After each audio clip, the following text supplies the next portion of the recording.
Hi everyone and welcome back to my channel where we talk about more than just the mechanics of writing.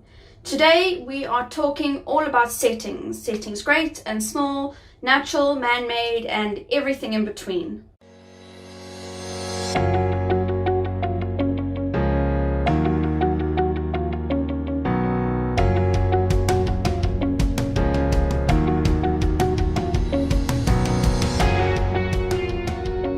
As writers, we do tons of research and tweaking and changing, and sometimes it's a little bit difficult to keep track of things. You know, where did I put that? How big was that? And what was the color of that room? This is where the Sims 4 build mode comes in. Not only is it a great tool to build your setting, but it's also a great tool to go back and refresh your memory and update your setting as you go through your story. It's also very helpful if you only have a very vague idea of the setting that you want to convey. You can go in, tweak it until you like it just the way it is, and then just write a description based on what you see. I find this much easier, especially when I want to visualize something.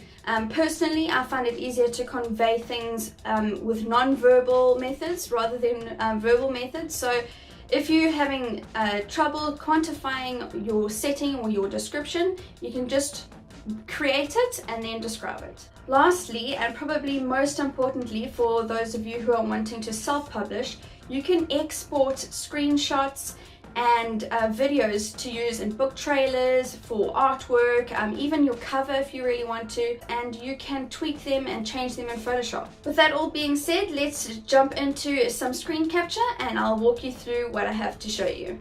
Okay, so here we are back at the family that I used in the first video, so if you want to check that out, I'll put a link in the description box below.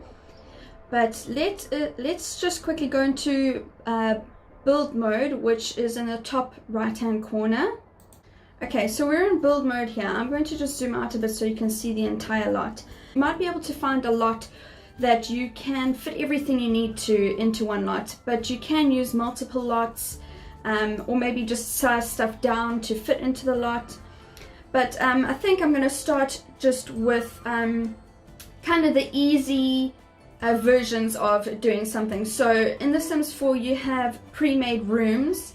So if you, on the bottom left over here, you can see I don't have that much money, but in the bottom left here you can see styled rooms. So if you click on styled rooms, you can have kitchens, bathrooms, bedrooms, living rooms, dining rooms. So for the sake of time, I'm just going to place a couple of these onto the lot, so I can show you how you can go in and navigate and take screenshots and change the colors of things. So let's just grab this one over here. Okay, and as you can see in this preview window, you can choose different colorways. So this one has got like a bluish, more autumn, and then like a grayish kind of vibe to it. So it's also very nice if you're creating rooms that are specifically for different characters. You can customize them. So I'm just going to get this one. I chose a bedroom because it's a more personal kind of room. So once you're in build mode, you can change the color of the walls. Again, like the first video, I'm not going to go into huge depth because it's not a Sims 4 tutorial. I just want to show you what the different possibilities are that you can use to create your own settings. So at the moment here, I've just added a little dining room that you can see there. Let me just rotate myself around here. Okay, so you can see we've got a dining room there that I've pulled in. If I bring the walls up, you can see the different colors of the walls, and you can see you can add artwork to the walls. This a really great shortcut to change the colorways of certain things is to click R, and you'll see the little tab comes with like a little paint samples, little icon in it, and you can just click and change the different colors of a particular object. I'll do a little section on other little tidbits that you can use, shortcuts that will help you to sort that out. So as far as building houses and buildings goes, it's pretty self-explanatory. It's very easy to do, and what I'm really excited about is to actually show you guys the terrain tools.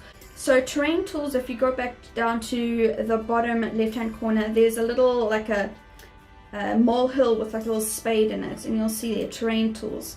At the bottom here there's a slider. It can soften or harden at the speed of adjusting your terrain. So I want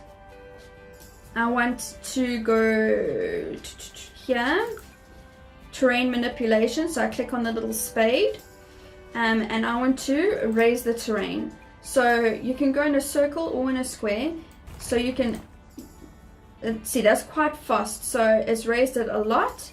Or I can just click once or twice, and what's nice is that it gives you kind of these little topographical lines that give you an indication of how steep and how flat the terrain is. So that's raising the terrain, and so I'm going to lower the terrain right in the middle there, which is great. So you can lower terrain, and if you go down really far it actually turns red, so like you've gone into the magma of the earth. So there's even some really interesting fun things that you can do. The only thing with this that you can't do is go horizontally, so you can't make like tunnels and stuff like that, which is, like I said, there's limitations, but it's a good base to start with. Another thing that you can do is just flatten it to a certain height. You can see I'm flattening there. You can flatten the lot, so that's what I've just done there. Another nice thing that you can do is you can change the color of like the surface of the earth. So we've got at the moment just plain grass, but we can do sparse grass over there. We can do like a little muddy patch over here. So it's very interesting, and you can also add lots of plants and that kind of thing. So as far as creating a setting that looks almost exactly like you see it in your mind, it's really actually quite easy to do. So we've got an elm tree here that we can just pop there. You see it's gone a little bit brown because at the moment I'm in autumn in The Sims. So we've got different types of vegetation. There's trees, lots and lots of different types of trees. We've got shrubs that we can do as well. I'm just placing a few to show you here. And we've also got flowers, different flower patches. As you can see, some really pretty flowers there, wildflowers. You've also got rocks, so lots of rocks and different shapes and sizes.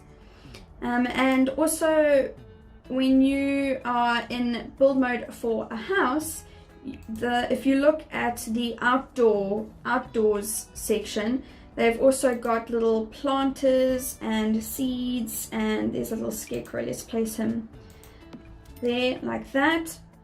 They've got arches, they've got swing sets. Again, like I said in my first video, the more packs you have in The Sims, the more options you'll have. But even the base game has some really awesome stuff. So let's place a little kiddie pool in there as well for you to have a look at. So at the moment we've got that. Another option that you can do is to actually download something straight from the gallery. So the gallery is in the top top right hand corner as well, these little picture frames. I'm going to just open that quickly. Okay, so if you go into the gallery and you search something like evil lair, let's see what I've got here.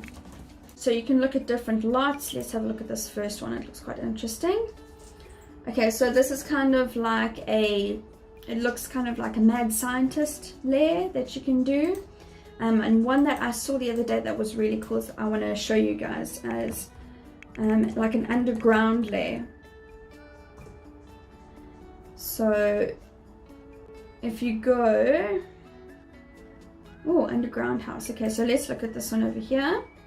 So you can see on the surface it doesn't look that interesting, but they post different kind of shots of it, so you can see the different levels. That's the first level, that's the second level. So this is kind of like almost like a little bunker situation, which is quite interesting. So if you don't really want something that is exactly the way you want, or maybe you're not sure exactly what you want, you can always go onto the gallery and find something that you like and place it. So that's a really great lazy kind of hack for you, in case you don't want to go through everything and make it yourself. The other few things that I want to show you is cheats. I'm just going to put my cheats on here. Okay, as you can see, I've just put BB Move Objects on. Okay, I will put a little text across the screen now. It's bb.move objects space on. This is the single cheat that I use the most in The Sims, because it allows you to move things closer than the game would normally allow you to move. So let's go back to our house here. And as you can see, if you pick something up, it's got a little green square around it. So if you move it near something that it shouldn't be near, it normally goes red. But you can see here, I'm putting it straight in front of the door and it's not going red. It's even phasing through the door a little bit there. So that's great, especially if you are, like, again, it's just extra customization, which is really cool. So that's the Move Objects one. Tips for resizing things. Let me just select that. Your square brackets on your keyboard, the left and right, you can go smaller or you can go really, really big. So that's quite nice and interesting. Again, it's very set intervals, but it's a lot of fun once you get the hang of it. Okay, so when you rotate something, you use the arrows, the little arrows on your keyboard. You can only go by these quite big intervals. I think there's like eight intervals. But if you go, oh, let's place that back down. So if you go and make Sims 3 camera and you hold down Alt, select, and you hold down Alt and drag, you've got much wider range of motion. So you can see there, it's not just going forward, corner, side, it's actually giving me the full range of motion there. So that's really cool. The other nice move cheat that we've got is to move things up and down. So it's 9 and 0 across the top of your keyboard. As you can see, you can go up and you can go down. So, okay, it only goes down as far as the level of your ground. So unfortunately, you can't make things phase through the ground, but I suppose you could dig a hole using a terrain tool if you really wanted.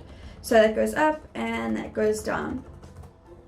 So, and the last thing that I want to show you is, no, not second to last thing that I want to show you.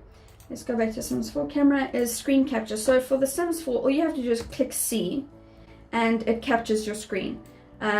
For recording live footage, so if you want to maybe include some kind of a sweeping shot into a book trailer or something like that, if you click in, if you go back to live mode, okay, and you click the tab option on your keyboard, it takes away all of this bottom kind of the little widgets and things. So if I click tab, all of that is gone, and I can now move around all the tabs away, all the widgets, and then you can, so you can see, you can zoom straight in.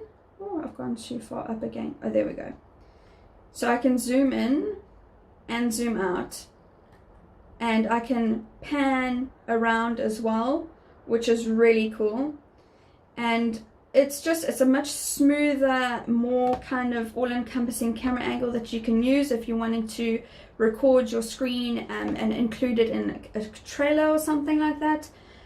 You could even screen capture something like this and have it just free of all the widgets if you want to use it for cover art or anything like that. So that's a really great little tidbit for you guys. What I'm going to do now is I'm going to quickly just build a bit more of a realistic setting for you guys. I will record it, but I'll speed it up for you to look at.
Okay, so you would have seen me create that little pond with the trees and everything around it, resizing things, moving things around. I did that as just an example so that you can have a look and you can see an example of just a more natural kind of setting. And now I've just downloaded this little cottage, which I think is really adorable. And I've just placed it on the lot. I got it from the gallery. I just tapped in base game cottage and placed it on the lot, and unfortunately it demolished my little pond, but it's on here now and it's got some trees surrounding it. So I just thought that I would show you the cottage and kind of show you a little kind of tour. So let's have a look here. Okay, so first of all, we're in build mode, so let's just have a look at it from an aerial view first. There, they've got there's the upstairs, there's the downstairs. See, the downstairs is in a basement level, so you can see it's all black around. I'm not sure what the limit is on levels that you can go up or down, but I've seen people put like apartment buildings and stuff on the gallery, so it should be alright. So let's go up again, and I'm going to switch into live mode, and we're going to do maybe a little tour through the house. So let's have a look at that. Okay, so there we go. Okay, see here, we're here in the doorway.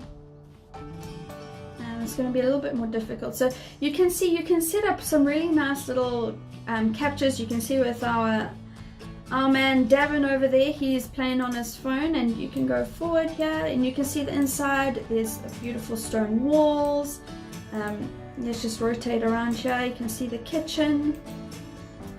There we go. You can see Davin sitting on the couch there. So you can go in and take screenshots of your characters in an environment, which is really great for any kind of swag or posters or anything you want to do. So it's actually a lot of fun. Once you get the hang of it, you can really create some really great artwork, you know, screen capture it and pop it into Photoshop, or even keep it the way it is and just colorize it a little bit, change it up.